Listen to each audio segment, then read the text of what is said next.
वाह जीजा, आपका ये रूप सारे मेवाड़ वासियों को देखना चाहिए। धीरबाई जी, आप तो ऐसे व्यंग कर रही हैं जैसे हमने कोई बहुत बड़ा अपराध किया हो। अपराध नहीं तो क्या है ये जीजा? यहाँ हम राणा जी के लिए अंजल छोड़ बैठे हैं और आप अपनी सखी की गोद भराई के समारोह को आयोजित करने में लगी हैं। दूसरों को निष्ठुर कहती है, अपनी निष्ठुरता पे तो दृष्टि डालिए। आपके मन में राणा जी के लिए जरा से भी चिंता नहीं? चिंता उन्हें होती है धीरबाई जी, जिनके मन में विश्वास नहीं होता। हमें तो हमारे पति और पुत्र दोनों के शौर्य पर पूरा विश्वास है। हाँ, पर आपके बनावटी कार्मिक विश्वास पर हमें किंचित मात्र भरोसा नहीं है। हमें तो डर लग रहा है कहीं आपका ये बचपना मेवाड़ को किसी संकट में ना डाल दे। सुना आपने सज्जा जीजा? सुना ये क्या कह रही है? ये कहना चाहती है कि हम ही बुरे हैं, सारी मुसीबतों की जड़ हम हैं। संकट का समय चल रहा है बहन, और ऐसे समय में जब हम छिप छिप कर रह रहे हैं, आपको राणा जी को संदेशा नहीं भेजना चाहिए था।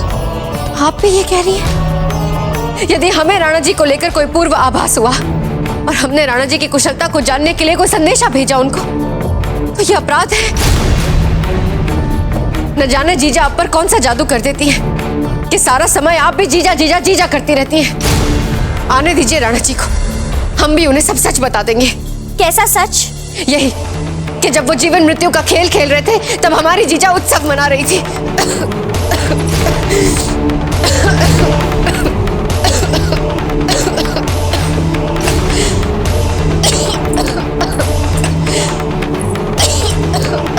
लीजिए, पानी पी लीजिए थोड़ा।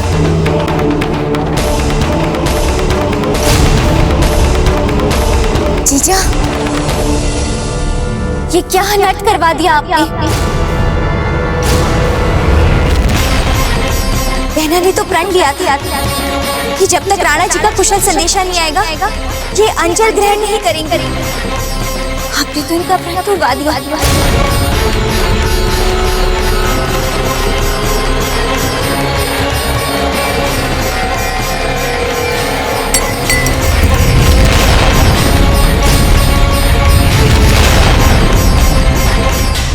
रानी सा ने तो मेवाड़ नाथ के हाथ में पत्र देने के लिए कहा था। कहीं द्वारपाल के हाथ में पत्र देकर मैंने कोई भूल तो नहीं करती? लेकिन क्या करता, वो मान ही नहीं रहा था। एक बार मेवाड़ नाथ से बोल देते तो।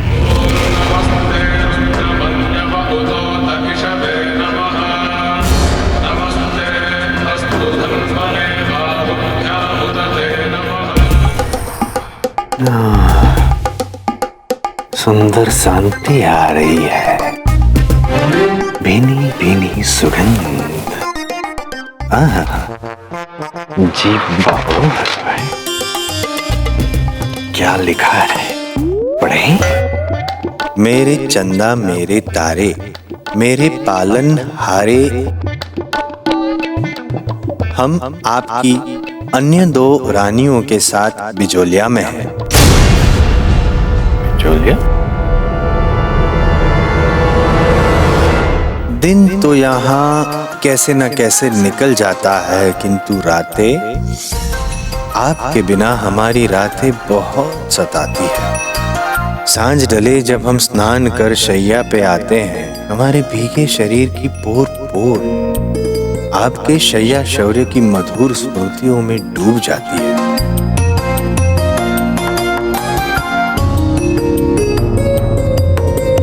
हमारे शरीर की सुगंध जो आपको प्रेम रस से भिगो दिया करती थी, अब आपके बिना हमारे ही अंग अंग को जलाती रहती है। सच, आपकी बहुत याद आती है।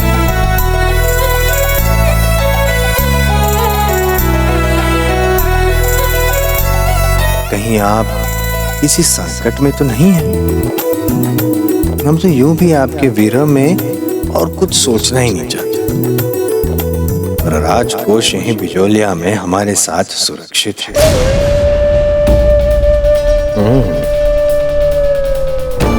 मेवाड़ का राजकोष बिजोलिया में, और मेवाड़ की सुंदर सांद्री वाली रानी भी बिचौलिया में धीर कवर अब हमारी बाहों में काब है।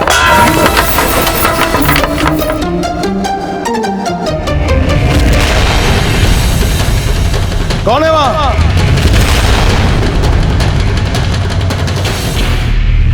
गौर से देखो सिपाहियों, यह है चूहा।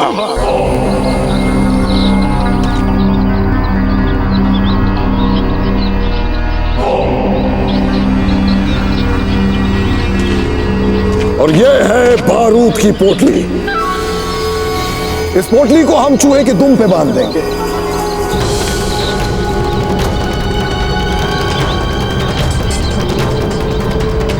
अब इस बारूद की पोटली में हम एक छेद कर देंगे।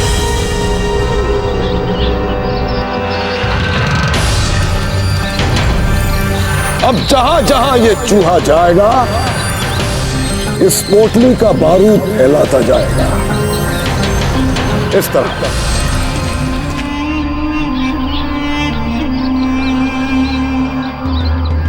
देखो इस चूहे को, कैसे ये छोटा सा मामूली सा चूहा हमारे लिए बारूद फैला रहा है।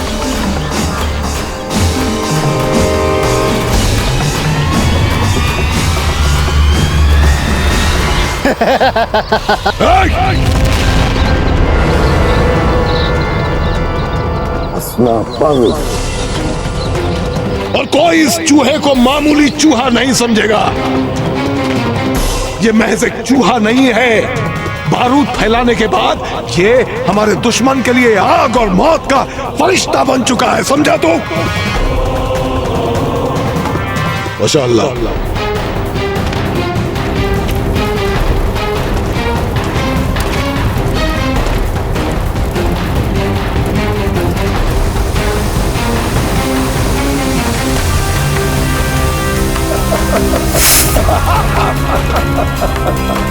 हम इसी तरह अपने सारे चूहों को बारूद बांध बांध कर भीलों के जंगल में छोड़ देंगे। जब एक चूहा इतना बारूद फैला सकता है, तो हमारे हजारों चूहे तो भीलों के जंगलों को बारूद से भर देंगे। और फिर हमारी एक चिंगारी भीलों के उस जंगल को जलाकर राख कर देगी। न रहेगा भील और न बचेगा प्रताप। बचेगा तो सिर्फ चित्तौड़ के किले पर शान से लहराता मुगलिया परचम।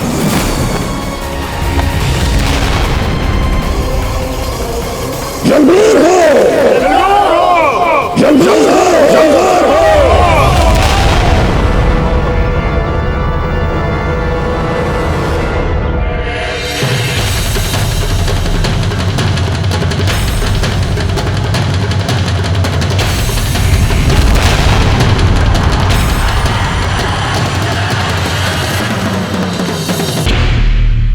तुम यहाँ पर्दे के पीछे क्या कर रहे हो तुम? हमने तुमसे कुछ पूछा है, उत्तर दीजिए। क्या कर रहे हो तुम यहाँ पर? सोच के उत्तर दे। न जाने अचानक कहां से विशेष प्रकार की सांद्री सुगंध आई, सुगंध। पर हमने सूंघा तो माथों घूमने लगे हो। हम इसलिए सहारा लेने के लिए यहाँ आए, यूं हाथ लग गया यूं और वो गिर गया यूं। पागल हो गए हो तुम? नहीं, कोई सुगंध नहीं आ रही हमें। किस सुगंध की बात कर रहे हो तुम? आई थी, वहां से आई, हमने ऐसे सूंघी, वहां से चली गई। चुप हो जा द्वारपाल। हम पीपल में जल चढ़ाने जा रहे हैं। जब हम वापस आए तो स्थान स्वच्छ होना चाहिए, ठीक?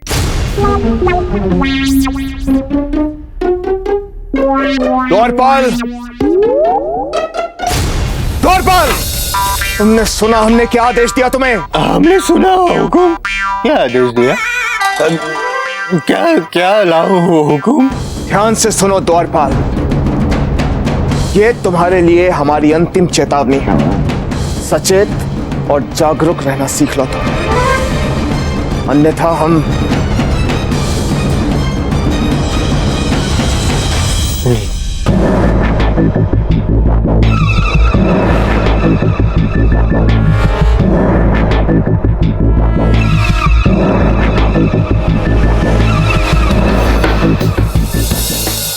अरे वाह, हुक्म तो स्वयं बाहर पधारे हैं। चलो अच्छा है, कुछ जाके पूछ लेते हैं पत्र पढ़ा या नहीं।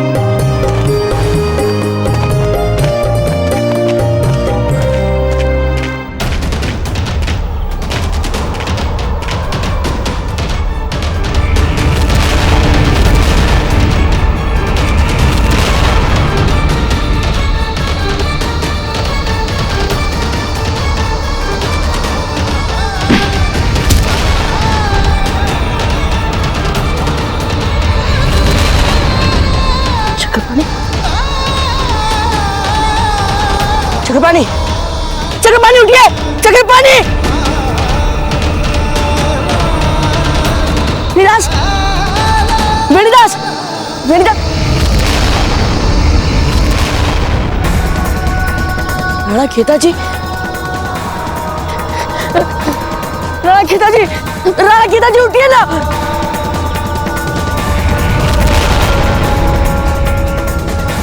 नत्था, नत्था, नत्था उठिए!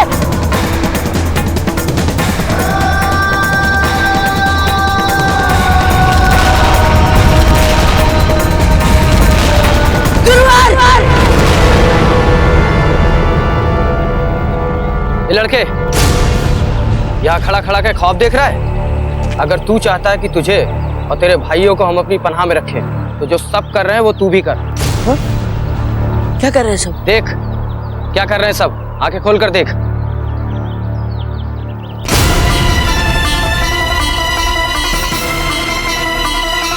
जल्दी जल्दी हाथ चलाओ। इस छोटे से काम के लिए हम सारा दिन जाया नहीं कर सकते। और जल्दी हाथ चलाओ। हमें शीघ्र ही इन चूहों को रोकने का कोई उपाय खोजना होगा। बाबूजीराज, आपने सुना? बहराम खान इन चूहों पर बारूद बांध बांध कर तो पूरा जंगल ही चला देगा। नहीं मित्रों, ऐसा अनर्थ हो इससे पहले हमें इन्हें रोकने के लिए कुछ करना पड़ेगा मित्रों। हमारे पास समय बहुत कम है और काम बहुत बड़ा।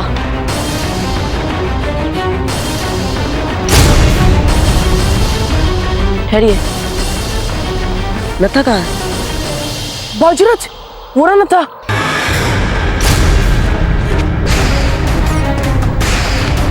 ये नत्था कहाँ जा रहा है?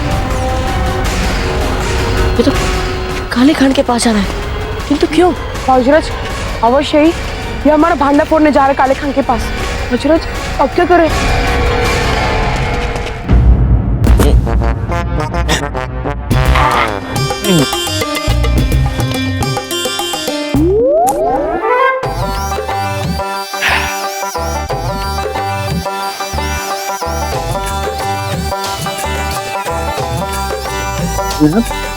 हमें आपका पत्र मिला तो हमें ऐसा लगा मानो रेगिस्तान की तपती धूप में प्रेम की ठंडी प्यार चल पड़ी है।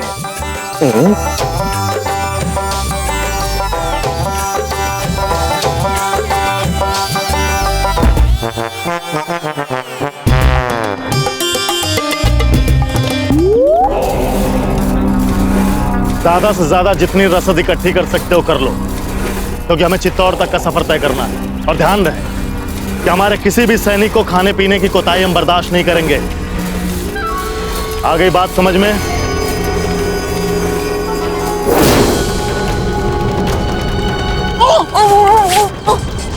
क्या करने की योजना थी तुम्हारी? सब कुछ जलकर राख हो जाएगा, जंगल को कोई नहीं बचा पाएगा। नहीं नत्था, हम ऐसा कुछ नहीं होने देंगे। अब कोई नहीं बचा सकता हमें। मुझे अपने परिवार को इस भीषण आग से बचाना ही होगा। मैं काले खान से जाकर सब कुछ साफ साफ कह दूंगा। सारे षड्यंत्र, सारे बदले, सब कुछ कह दूंगा और दया की भीख मांग लूंगा उसे मैं। नत्था, आग का संकट क्या अकेले तुम्हारे परिवार पर ही है?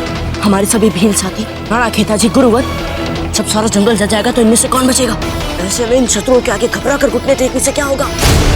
हम कह रहे हैं नत्था, साहस से काम लीजिए। हम हैं ना तुम्हारे साथ। विश्वास कीजिए हम पे। हम जंगल भी बचाएंगे और जंगल में बैठे सारे लोगों को भी बचाएंगे। कैसे कैसे बचाएंगे आप? कैसे? 40,000 सैनिकों वाली सेना पूरे जंगल को चूहे और बारूद से जलाने की घातक योजना। एक और प्रताप, अब आपकी बुद्धि और शौर्य भी बहराम खान से नहीं बचा सकता, हमें नहीं बचा सकता। नहीं नत्था, नहीं, अरे सुनो। हुजूर, हुजूर, काले खान जी, क्या बात है? एक आवश्यक बात करनी थी आपसे। जल्दी बोलो, हमारे पास वक्त बहुत कम है। हुजूर, वो हमारा एक जो भाई है। क्या? जी वो मैं परिवार में सबसे कायर, मूर्ख और डरपोक हूँ। क्या? जी हुजूर, यही सच है। इसलिए मैं बारूद से दूर भागता हूँ। मुझे ये भय है कि यदि मैं बारूद से जल गया तो। बच्चे, अब तुम जलो या मरो। और तुम अपने इस निकम्मे भाई को यहाँ पर किस लिए लेकर आया? वो इसलिए हुजूर कि मैं दूसरे कामों में बहुत अच्छा हूँ। दूसरे कौन से काम? भोजन बनाना। हाँ हुजूर, मुझे सभी प्रकार के भोजन बनाने में बहुत आनंद आता है। हुजूर, आपकी इतनी बड़ी सेना, दिन प्रतिदिन कितना सारा भोजन बनाना पड़ता होगा। इसीलिए हुजूर, आप मुझे इन भोजन बनाने वालों के साथ लगा दीजिए। मैं बड़ी लगन से काम करूंगा। हुजूर बहराम खान, इन निकम्मे भीलों पे फतेह पाने के लिए न जाने कैसे कैसे इंतजामात किए जा रहे हैं, जिसकी कोई जरूरत नहीं, क्योंकि ये परले दर्जे के बुज़दिल हैं।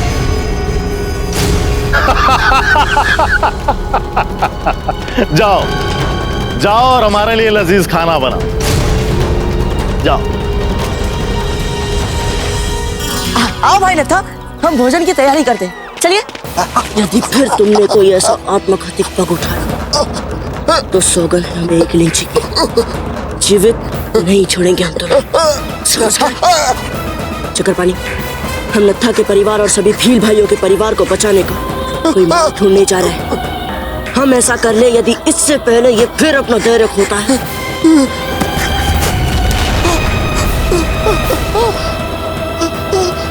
तो इस विषाक्त हार से बेहिचक मार देना इसे।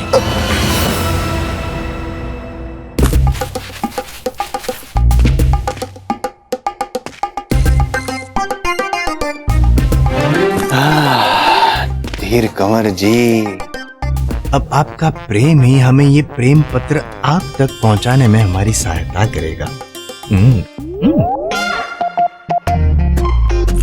कुछ समय तक आपको मुख छिपाना पड़ेगा राव सुल्तान जी।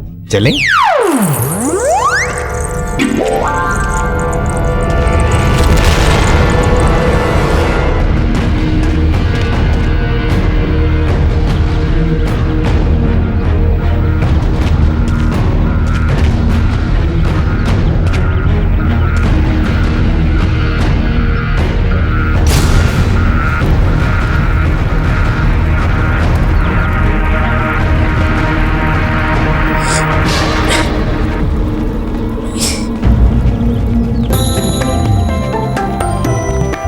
जिस बूटे की हमें खोज थी वो हमें मिल गई गुरुवर।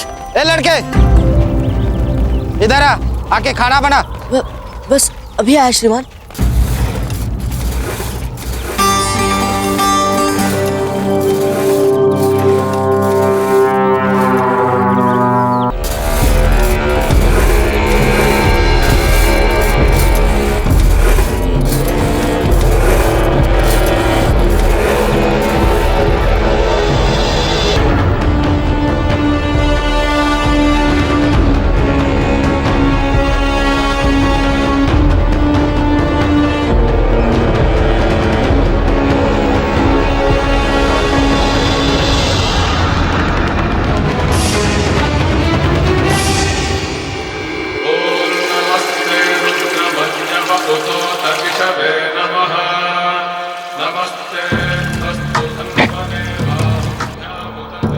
क्या कर रहे हो यहाँ पे? मैं तो बस ये पता करने आया था कि राणा जी ने पत्र पढ़ा या नहीं। उन्होंने पत्र पढ़ भी लिया है और पत्र का उत्तर भी दे दिया है। हीरा, राणा जी का हुक्म है ये पत्र केवल धीर भाई जी के हाथ में देना है। एक बार हुक्म से बात करने का अवसर मिल जाता तो। क्यों? हम है ना, केवल हम बात कर सकते हैं हुक्म के साथ, और कोई नहीं। हुजूर, हुजूर, आपने तो कहा था कि अगर हम मन लगा के चूहे पकड़ेंगे और औरों को भी इसमें सहायता करेंगे तो आप हमें इनाम देंगे। कल दिया था ना खाना, पर वो एक ही वक्त का खाना था मालिक, उतने में कैसे पेट भरता। दे रहे हैं खैरात तो ले ले तबर्रक समझ के, वरना मेरा दिमाग घुमा ना ये भी नहीं मिलेगा। जी हुजूर। हे इकलिंग जी, इसका अर्थ हुआ जो भोजन मुगल सिपाहियों को, वही भोजन इन भोले भाले लोगों को भी। अब क्या करेंगे हम? इकलिंग जी, हमारी सहायता कीजिए। ए लड़के, क्या धीरे धीरे हाथ चला रहा है? देखता नहीं भिखारियों की कतार लगी है? चल फटाफट इनको खाना खिला और भगा यहाँ से। चल।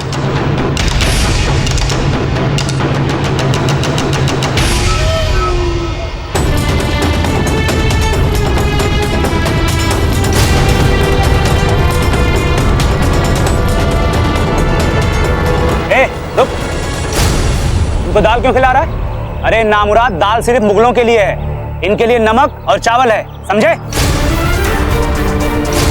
हाँ, जो आगे श्रीमान। ओए, सुनो सभी लोग, इस दाल को कोई हाथ तक नहीं लगाएगा। ये वहां बैठे हमारे सैनिकों के लिए। चुपचाप यहाँ से चावल और नमक लेके चले जाओ यहाँ से, समझे? हुजूर, आपको और दाल चाहिए ना? हाँ हाँ, ले आ। लीजिए हुजूर, ये लीजिए, बहुत ही स्वादिष्ट दाल है। क्या लजीज दाल है। अब खाओ, जितनी दाल खाना चाहो खाओ, जितनी दाल पीना चाहो पियो। दुष्ट मुगलों, अब हम। खाइए हुजूर, और खाइए। यदि आपको और चाहिए तो और बोलिए, जी भर के खाइए। बहुत ही स्वादिष्ट दाल बनी है ना? खाइए खाइए। क्या लजीज दाल है। रुकिए, कहाँ ले जा रहे हैं आप इसे? ये खास बहरम खान साहब का थाल है। खास थाल तो है, किंतु इसमें आज की खास दाल नहीं है। बहरम खान साहब का खाना अलग से बनता है। अरे ले लो करीम, बहुत लजीज दाल है और हुजूर को भी अच्छी लगेगी। अरे डालो डालो भाई डालो। हाँ हाँ, ले जाइए दाल। मंगल, एक कटोरा लाइए शीघ्र। हम कह रहे हैं आपके हुजूर को बहुत स्वादिष्ट लगेगी ये दाल, देख लेना। ले जाइए, ले जाइए, जाइए जाइए।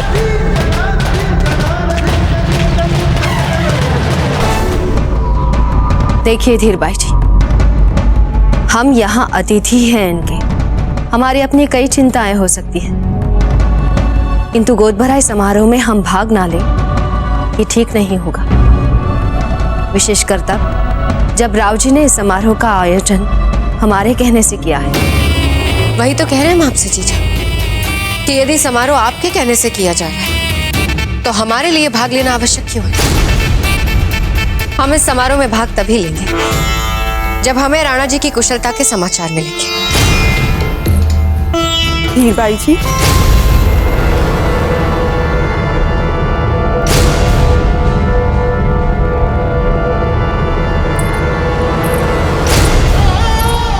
तो ये आपका अंतिम निर्णय कि आप हमारी गोद भराई समारोह में सम्मिलित नहीं होंगी? ऐसा नहीं है हंसा भाई जी, वो क्या है कि हम थक चुके हैं, वरना हमारा भी बहुत मन था। आप इस बात को अपने व्यक्तिगत मान अपमान का प्रश्न मत बनाइए। धीरबाई जी, यदि आप त्योहार के उत्सव में सम्मिलित होंगी तो देख लेना, आप अपनी सारी चिंताएं भूल जाएंगी और थकान भी। और हाँ, जैसे ही आपको राणा जी की कुशलता का समाचार मिलेगा, आपको हमारी गोद भराई में नृत्य करना पड़ेगा।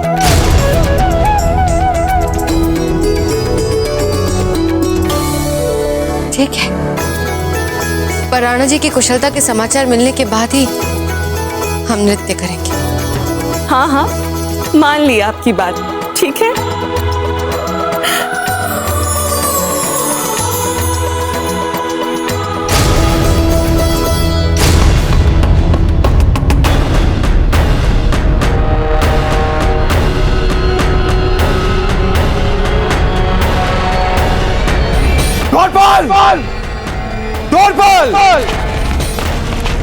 हमारे द्वारपाल कहाँ है? हुकुम अभी तो यही था। उसे हमारे सामने लाया जाए, जाओ।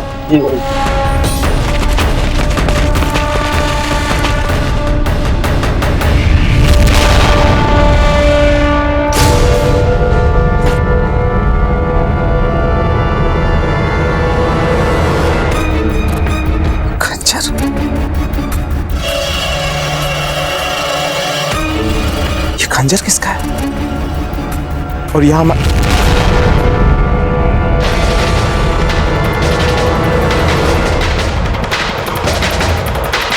इस पे तो बूंदी का राज चिन्ह अंकित है। इसका अर्थ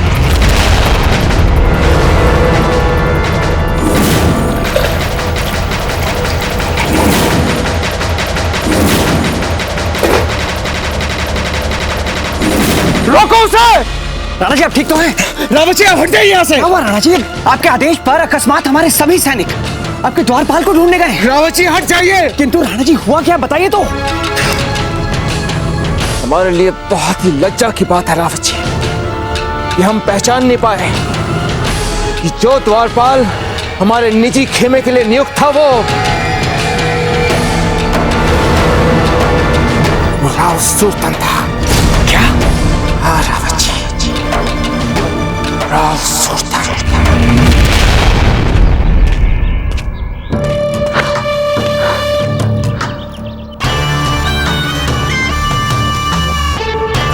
बच गए हम, नहीं पकड़ पाएंगे अब हमें।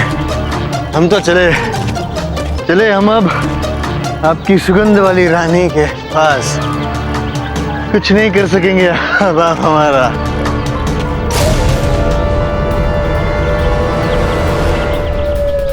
खंजर मारो, खंजर खेमे में रह गए। खंजर लाने जाना पड़ेगा। वहां पे काले बालों वाला शेर होगा। नहीं, हमारे ही खंजर से हमें ही खाइए, हमने अपने हाथों से बनाया।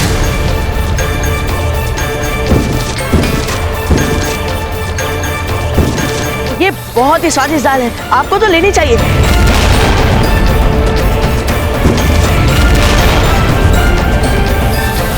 लीजिए लीजिए, बहुत ही स्वादिष्ट दाल है, लीजिए लीजिए।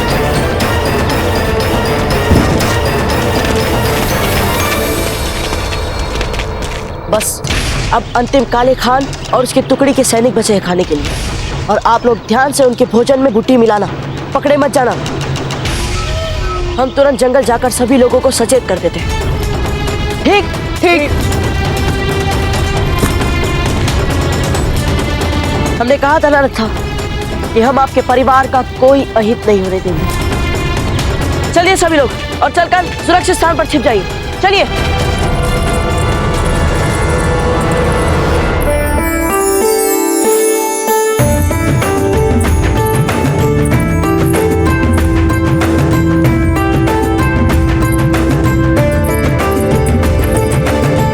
चलो हंसा, आपकी गोद भराई विधि विधान से हो गई। ईश्वर आपको स्वस्थ और सौभाग्यशाली संतान दे, जो अपना भी नाम करे और आपका भी नाम करे, कुल को तारे और भरपूर वैभव लाए। बहुत बहुत धन्यवाद महारानी जी। अंबागानी महारानी साहब, संदेश वाहक बूंदी जाके वापस आ गए हैं। शीघ्र बुलाओ उसे। जी महारानी।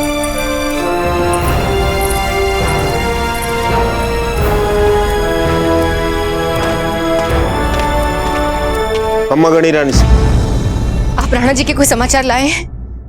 वे सकुशल तो है ना? जी, राणा जी बिल्कुल कुशल और स्वस्थ है। एकलिंग जी, आपका लाख लाख आभार। आप राणा जी का उत्तर लाए हैं हमारे लिए?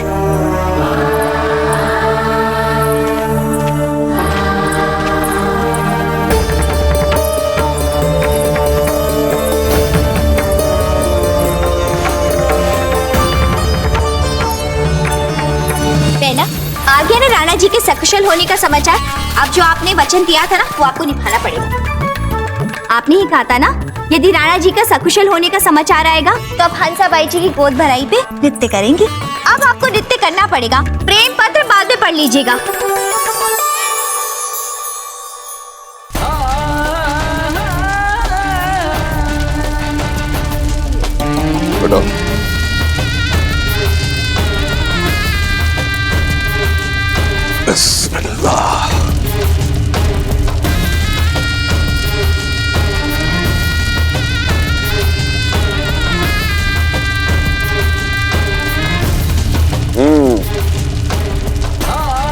वालों को तो हम दिल्ली ले जाएंगे।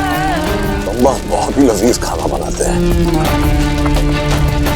हुजूर, दाल नौच फरमाइए हुजूर। जिसने भी खाया हुजूर उंगलियां चाटता रह गया हुजूर। अच्छा,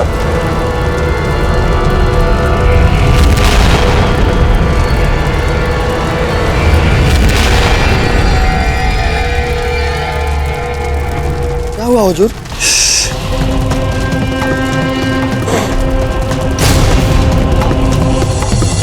धतूरे के बीच। रुक जाओ,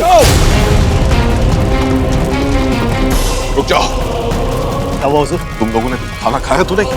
जी नहीं। मत खाना। इस दाल में धतूरे के बीज मिले हुए हैं। इसे खाते ही तुम सब बेहोशी की नींद में खो जाओगे। या अल्लाह, हुजूर हमारी आधा से ज्यादा फौज ने खाना खा लिया है। क्या? हुजूर, हुजूर गजब हो गया। हमारे आधे से ज्यादा सैनिक बेहोश हो गए। और था खाने का जिम्मेदार? हुजूर खाने के महकमे में तो सारे हमारे अपने ही लोग हैं, सिवाय उस। सिवाय किसके? कौन था वो नया शख्स? बोलो। हुजूर नत्था का भाई लत्था, और आज सुबह ही उसे मैंने काम पे रखा। लत्था का भाई लत्था? जाओ पकड़ के लाओ, सबको पेश करो हमारे सामने। जाओ। हुजूर तुम भी जाओ खाना खाने।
नहीं,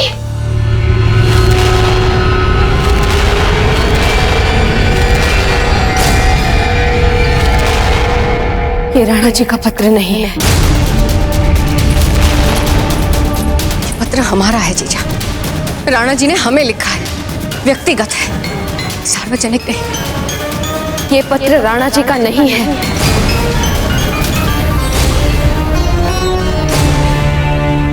मेवाड़ के वीर सिपाहियों, हम जानते हैं कि आप सभी रावत जी के नेतृत्व में आज दूसरे पहर बूंदी के राजमहलों पर आक्रमण करने जा रहे हैं। परंतु जिस तरह उस कायर राव सूरतन ने हमारे खेमे की सुरक्षा व्यवस्था पर सेंध लगाई, उसके इस कायरतापूर्ण दुस्साहस के बाद एक पल भी रुकना ठीक नहीं होगा। इसलिए हम बूंदी पर आक्रमण करेंगे इसी समय। मेवाड़नाथ उदय सिंह जी की, मेवाड़नाथ उदय सिंह जी की, मेवाड़नाथ उदय सिंह जी की।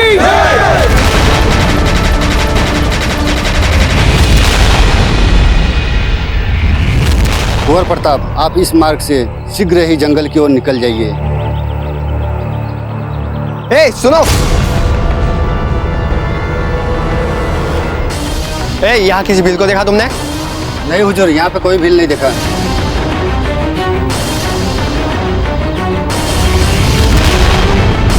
हमें आपका पत्र मिला। हमें ऐसा लगा मानो रेगिस्तान की तपती धूप में प्रेम की ठंडी बाहर चल पड़ी है। आपसे मिलने की आस ही तो हमें युद्ध भूमि में डटे रहने की शक्ति देती है। अब तो इसी समय आपके पास दौड़ कर आना चाहते हैं।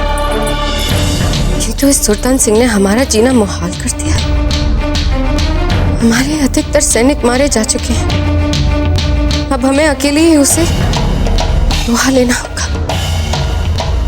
तो यदि राव ममरक जी अपनी सेना सहित हमारी सहायता करने के लिए आ जाते तो आसानी हो जाती, अन्यथा हमें अब हमारी पराजय निश्चित दिखती है।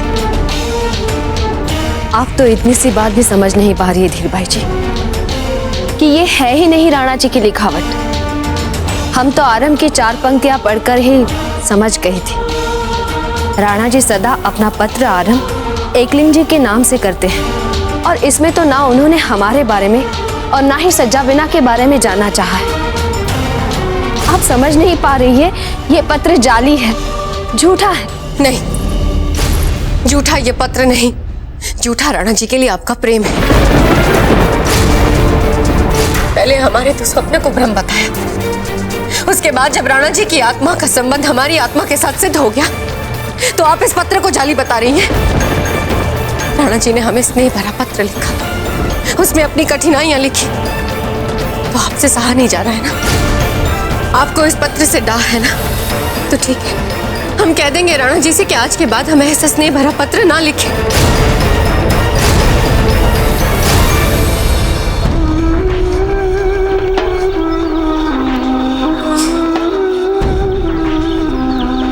इन पत्तियों से धतूरे का असर कट सकता है। फौरन तमाम बेहोश सिपाहियों को एक एक पत्ती चबाने के लिए दी जाए। हुजूर, हमने पूरे गांव में देख लिया, लेकिन वो नत्था और उसके भाई कहीं नहीं मिले। उस नत्था की इतनी जुर्रत, यकीन नहीं हो रहा कि वो इतना हौसला दिखा सकता है। काले खान, नत्था सिर्फ एक प्यादा भी हो सकता है गुनाहगार कोई और हो। कौन हो सकता है वो? ये नत्था से हम इस बार कब, कहां और कैसे मिले थे?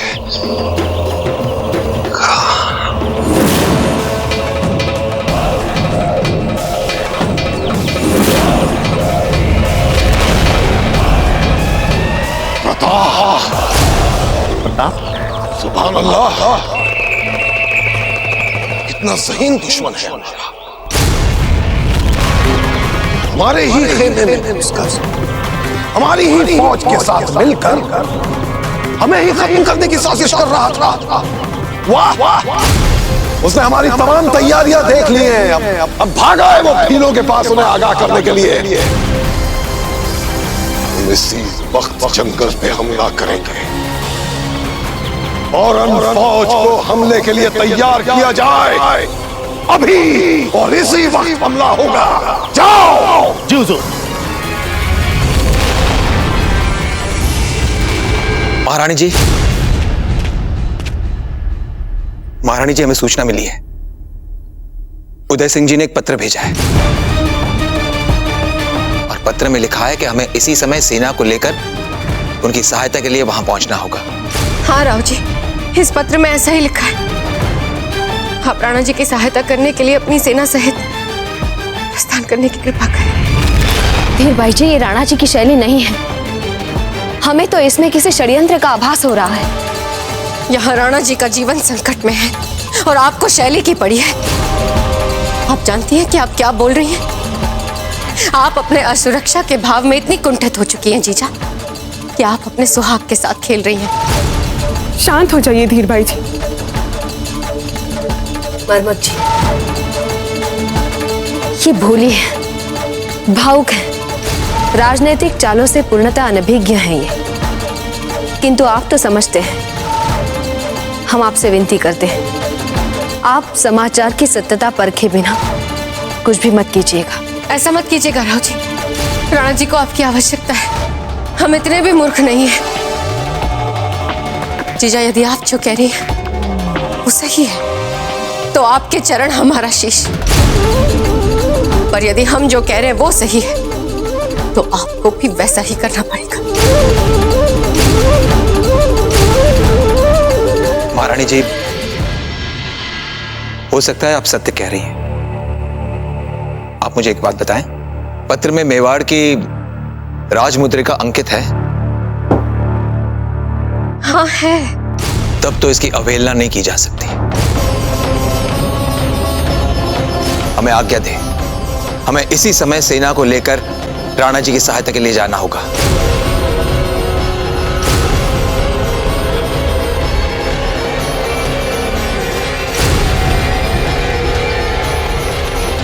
हे भगवान, ये मुगल सेना हमारे पूरे जंगल को जलाने की योजना बना रहे हैं।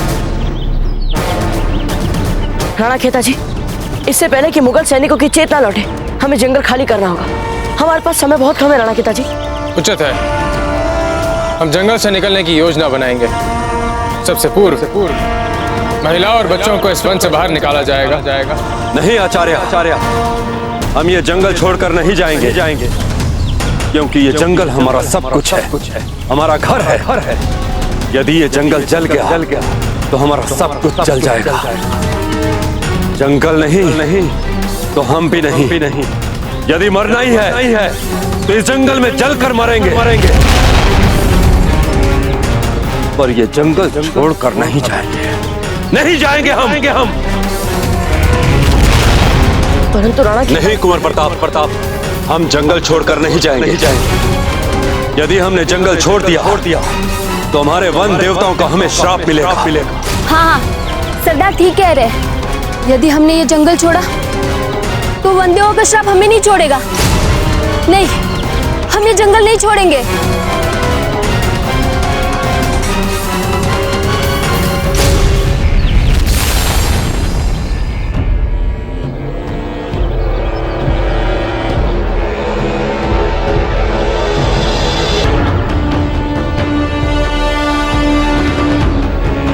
चूहे छोड़ो।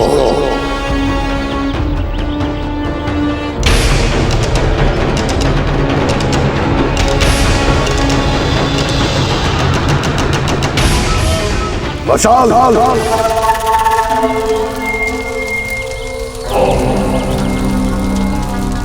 लो प्रताप, आज हम इस चूहे बिल्ली के खेल को खत्म कर देते हैं। अलविदा।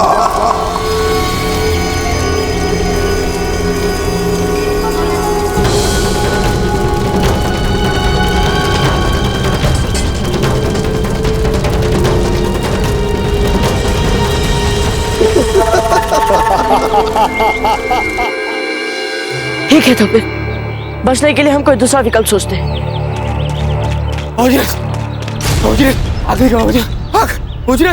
आग लगी।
मेरे कबीले वासियों, जिस दिन हम जन्म लेते हैं उसी दिन से हम मृत्यु की तरफ बढ़ना आरंभ कर देते हैं, क्योंकि हम सब जानते हैं मृत्यु से कोई नहीं बच सकता। परंतु हमें मृत्यु कैसी चाहिए इसका निर्णय हम कर सकते हैं।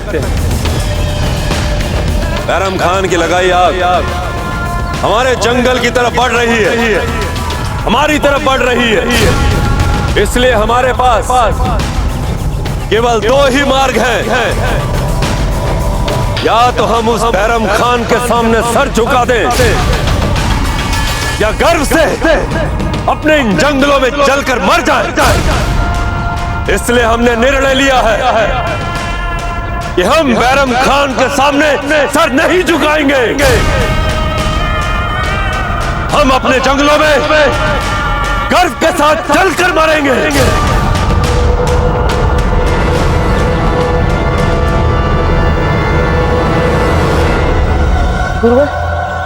गुरुवर, ये सारे लोग ऐसा क्यों कर रहे हैं? क्यों सारे कबीले का अग्नि समर्पण वाला बलिदान कर रहे हैं ये लोग, जबकि गुरुवर ये सारे लोग अपना जीवन सरलता से बचा सकते हैं? और प्रताप, आपको उनकी आत्म बलिदान पर प्रश्न चिन्ह लगाने का कोई नैतिक अधिकार नहीं, विशेषकर तब जब स्वयं आपकी वंशावली सर झुकाने से श्रेष्ठ सर कटाने को मानती आई है। परंतु गुरुवर, आग बढ़ती जा रही है। गुरुवर, हम सचमुच इन्हें बचाना चाहते हैं गुरुवर। और प्रताप, जब ये चूहा अंधेरे से निकलने का मार्ग ढूंढ सकता है, तो क्या हम इस परिस्थिति से निकलने का मार्ग नहीं खोज सकते?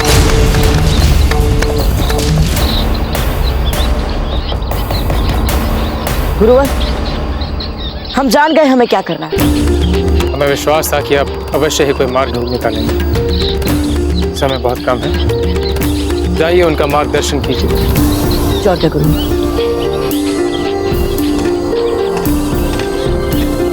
रुकिए सभी लोग। आप सभी लोगों को जंगल में जलकर मरने की कोई आवश्यकता नहीं है। हम सब जिएंगे, किंतु इसमें हमें आप लोगों की सहायता चाहिए। हमने इसके लिए एक युक्ति सोच ली है राणा खेता जी।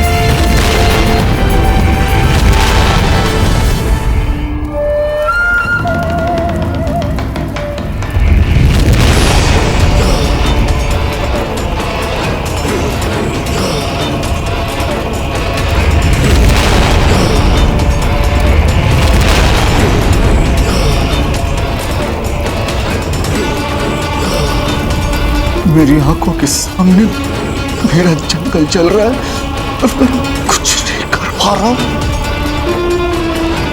कुंवर प्रताप की बातों पर भरोसा कर मैं चुपचाप बैठकर अपना चलता हुआ घर देख रहा हूं।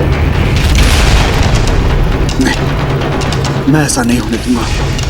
मुझे कुछ ना कुछ करना ही होगा, करना ही होगा। ये क्या कर रहे हो? देखो देखो, तुम दोनों मुझे जाने दो, वरना मैं जोर जोर से चिल्लाऊंगा। इतने प्रोसेस है बावजूद के साथ रहकर मैं उन्हें जितना जानता हूँ, एक बात तो निश्चित रूप से कह सकता हूँ कि यदि बावजूद कोई वचन लेते हैं तो उसे अवश्य ही निभाते हैं। इसलिए हमें उतना ही करना है जितना उन्होंने करने के लिए कहा। समझ गया नत्था? याद रखना ये बात।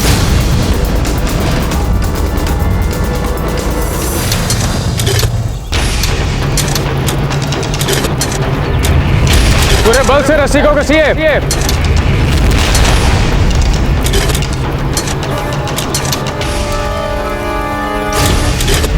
ध्यान रहे कि नालियां चौड़ी कम किंतु अधिक गहरी रहे, क्योंकि हम जिसमें पानी डालें तो पानी तीव्र गति से दौड़ना चाहिए। कुंवर प्रताप, हमने आपके कहे अनुसार नालियां तो खोद दी और ये नालियां असंख्य चूहों के बिलों से जाकर मिल रही हैं, पर आपने ये नहीं बताया कि आपकी योजना क्या है। अच्छा देखिए, साधारण परिस्थिति में हम सब जानते हैं कि चूहे धरती पर चलने के बजाय अपने खोदे हुए बिलों में दौड़ना अधिक पसंद करते हैं। अब आप सब अपने जंगल का चप्पा चप्पा जानते हैं और आप लोगों ने चूहों के बिलों तक जाने वाली सारी नालियां भी खोदी हैं। अब प्रश्न ये है कि हम इन नालियों का क्या करते हैं और अपनी ओर बढ़ती हुई आग को कैसे रोकते हैं। हम इन नालियों में इस प्रकार पानी डालेंगे। अब चूंकि सारी नालियां चूहों के बिलों की ओर जा रही हैं, तो जैसे जैसे ही हम इन नालियों में पानी भरते जाएंगे, सारे चूहों के बिल पानी से भर जाएंगे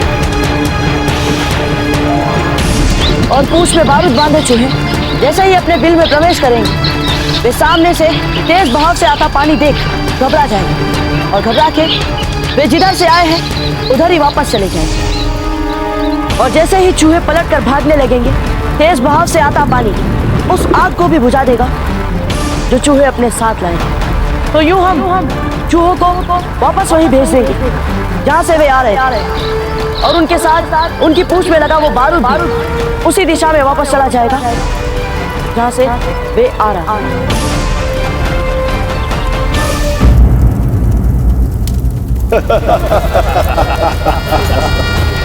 प्रताप, अपने आप को बहुत बड़ा शेर समझता था ना? देख, हमने मामूली चूहों की मदद से तेरा शिकार कर लिया।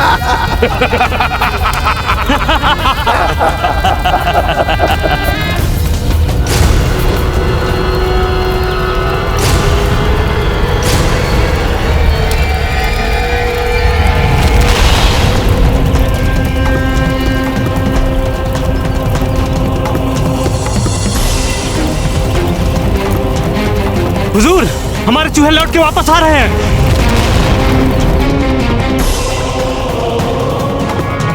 हुजूर, वो देखिए, जंगल में आग का पलना रुक चुका है।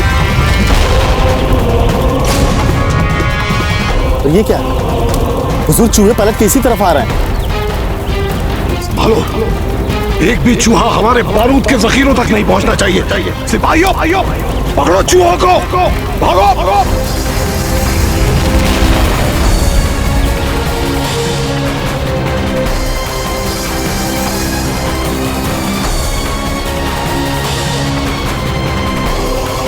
इस चूहे को संभालो, ये बारूद की तरफ बढ़ रहा है, संभालो इसे। संभालो इसे।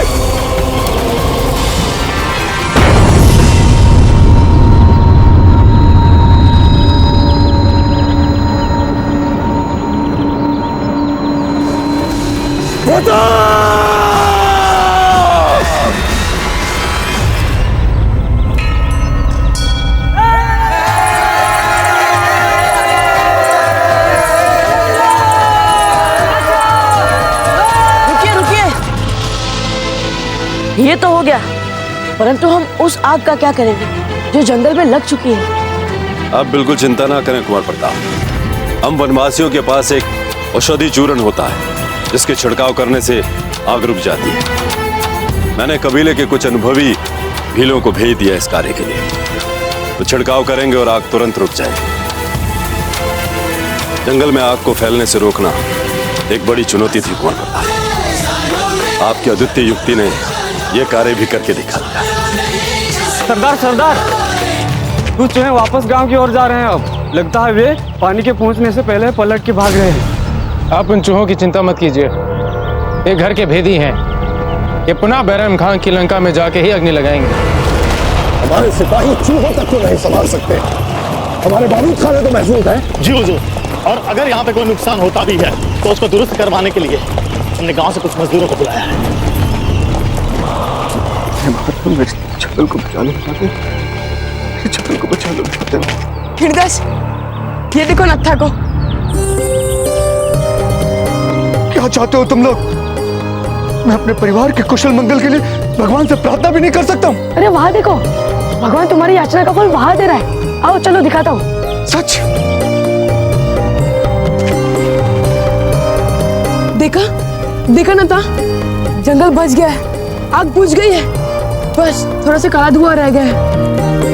कुंवर प्रताप सच कह रहे थे, वो बचा लेंगे हमारे परिवार को, मेरे जंगल को, मेरे भील, मेरे भाई बंधु को। नत्था, अब तुम्हें हम पर विश्वास ना करने के लिए क्षमा तो मांगनी चाहिए। वैसे नहीं मांगोगे तो भी चलेगा, अगर मांग लो तो ठीक रहेगा। अरे नत्था, ये नत्था कहाँ चला गया अचानक? पता नहीं प्रताप ने ये सब कैसे किया। सारे इम्कानात दुरुस्त थे, सोची समझी चाल चली थी, फिर कैसे?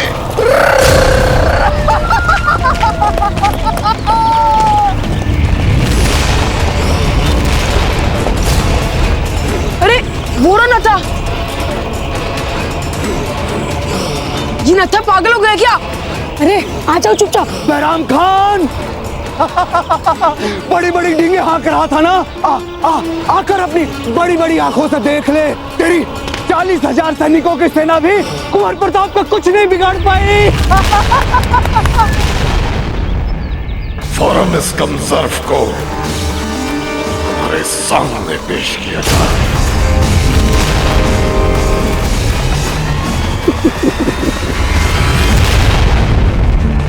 रावत जी, कुंवर प्रताप और भीलों के बीच क्या प्रगति हुई है, इसकी अब तक हम तक कोई सूचना नहीं पहुंची। क्या भीलों ने बैरम खान को जंगल से निकलने का रास्ता दिया है या नहीं? जी नहीं राणा जी, बैरम खान और उसकी सेना ने अब तक भीलों का जंगल पार नहीं किया, क्योंकि यदि ऐसा हुआ होता तो हमारे विशेष गुप्तचर हम तक ये समाचार अवश्य पहुंचा चुके। एक बार हम राव सुल्तान से निपट लें, उसके बाद कुंवर प्रताप की सहायता के लिए भी हम पहुंच जाएंगे। रावत जी, सैनिकों, एक बात ध्यान रहे, राव सुल्तान पर कोई आक्रमण नहीं करेगा। राव सुल्तान हमें जीवित ही चाहिए। हमें तुरंत ही बिजोलिया की ओर हमारी सेना के साथ कूच करें। यूसुफ खान जी, आपको क्या करना है हम बताएंगे या आप बताएंगे? हम बताएंगे। आपको यहाँ रह के बूंदी की रक्षा कर, क्या पता कहीं वो उदय सिंह जी यहाँ पे ना आ जाए बूंदी पे आक्रमण करने के हेतु। समझ गए ना आप? तो आप यहाँ रहेंगे और आप हमारे साथ चलेंगे। चलिए। मगर हुजूर आला, बैरम खान साहब को इस मंसूबे के बारे में तो इल्म ही नहीं है। उनके हुक्म के बिना हम ये मुगल छावनी कैसे छोड़ेंगे? यूसुफ खान जी, आप मूर्ख हैं क्या? मूर्ख दिखते तो नहीं है, समझदार दिखते हैं। आप तो समझिए, वहां पे बिजोलिया में मेवाड़ का राजकोष है। हुकुम। उदय सिंह बड़ी ही तीव्र गति से अपनी पूरी सेना के साथ हमारे मुख्य द्वार की तरफ चले आ रहे हैं। घबराने वाली कोई बात नहीं, घबराने वाली। हमने तो कहा ही था कि उदय सिंह जी यहाँ आएंगे आक्रमण करने के लिए, और आए। यूसुफ खान जी, आप संभाल लीजिएगा। बस एक बार मेवाड़ की रानी और मेवाड़ का राजकोष हमारे हाथ लग जाए, तत्पश्चात तो उदय सिंह जी को हम यूं हमारे इशारों पे नचाएंगे और यूं हम उन्हें पराजय भी कर लेंगे। समझे? समझे जी बाबा? मेरे प्यारे नमक हराम, एहसान फरामोश दोस्त, बोल क्या करूं मैं तेरा? बैराम खान, अब चाहे तुम जो कुछ भी कर लो, इस युद्ध को कोई अंतर नहीं पड़ता। अब तो पड़ता है। बोल प्रताप कहाँ है? बोल। बैराम खान, अभी समय पहले पहुंचते तो मैं न केवल प्रताप का बल्कि उसके पूरे परिवार का होता पता देता। हो सकता था पूरे वंश को समाप्त करने के लिए मैं तुम्हारी सहायता नहीं करता, किंतु जिस तरह से उसने प्राणों की परवाह किए बिना तो जैसे विश्वासघाती को वचन देकर वचन निभाकर दिखाया है, उसने अपनी मातृभूमि और हमारे जंगल को बचाया है। इसके बाद बैराम खान, तुम चाहे मुझे जो कुछ कर दो, मेरे मुंह से प्रताप के लिए कुछ नहीं निकाल पाओगे, कुछ नहीं।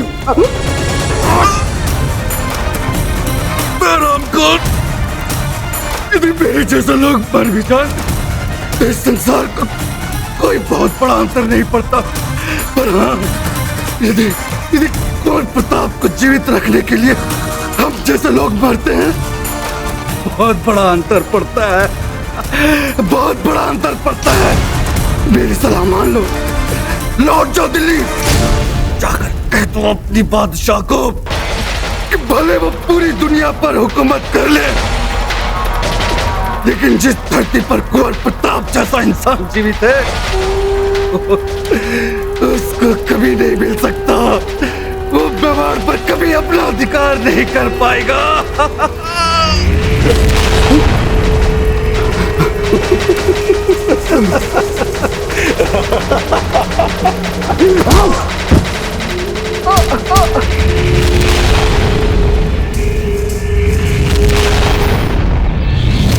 कुंवर प्रताप, आपने ना हमारे कबीले को बचाया है, अपितु पूरे जंगल को नष्ट होने से बचा लिया।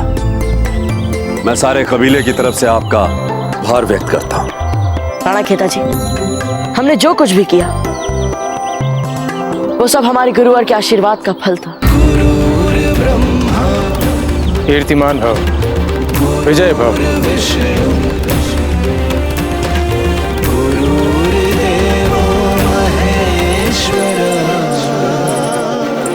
ये हमारी वन देवी का रूप है। इसे हमने आपके लिए एक ही पत्थर से बनाया है, और ये आपके लिए बहुत ही भाग्यशाली हो।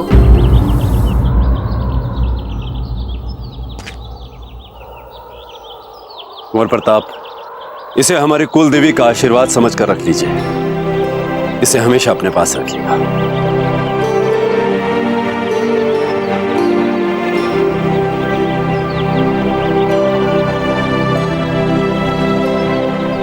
बहुत बहुत धन्यवाद।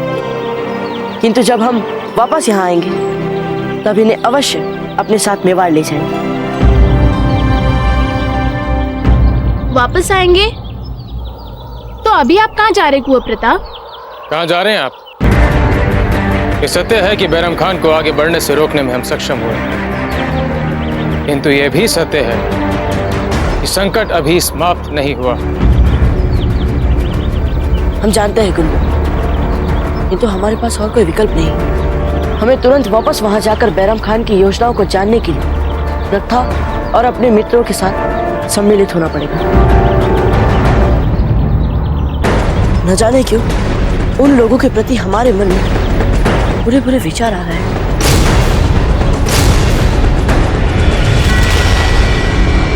तक गिनेंगे, सिर्फ इतना ही वक्त है तेरे पास। अगर तूने बता दिया तो ठीक है, नहीं तो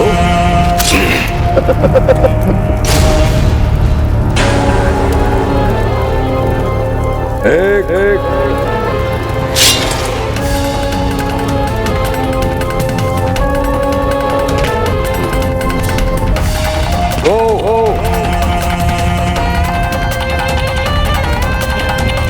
प्रताप कहाँ है?